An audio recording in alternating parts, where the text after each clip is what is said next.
Welcome to KZB Podcast.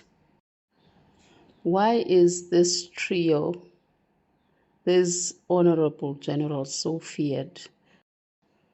Listen to this one. The committee has not even started questioning him. He's already talking outside Parliament.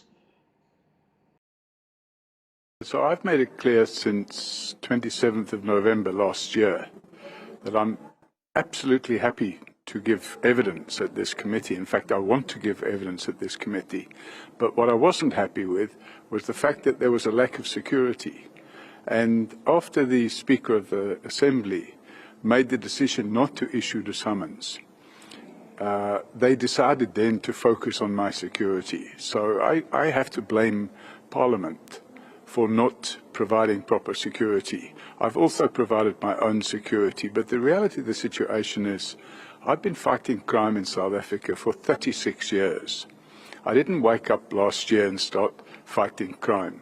You know, a lot of people forget this. I think it was 25 years ago that I started focusing on the then Commissioner of Police, Jackie Selebi.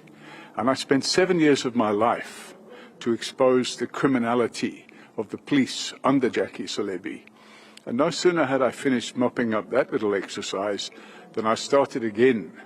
And I think at the last count, it's either between 12 and 15 generals and 18 brigadiers in the police that have faced criminal prosecution as a result of the investigations of Forensics for Justice.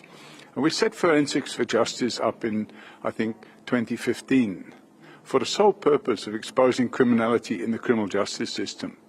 And now we have a bunch of rogue cops, led by the Commissioner. This will be the third Commissioner of Police that I've focused on, which is Masemola. I consider Masemola to be part of the problem, not part of the solution. And I consider people like Khumalo to be part of the problem, not part of the solution.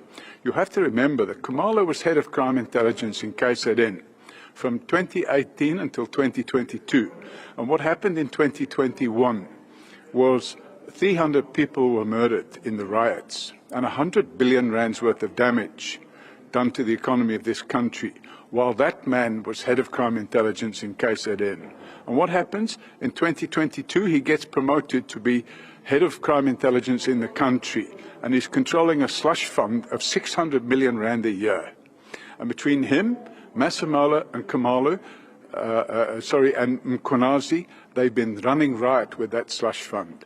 And it's time the taxpayers' money being splashed out on luxury cars and luxury lifestyles for these rogue cops is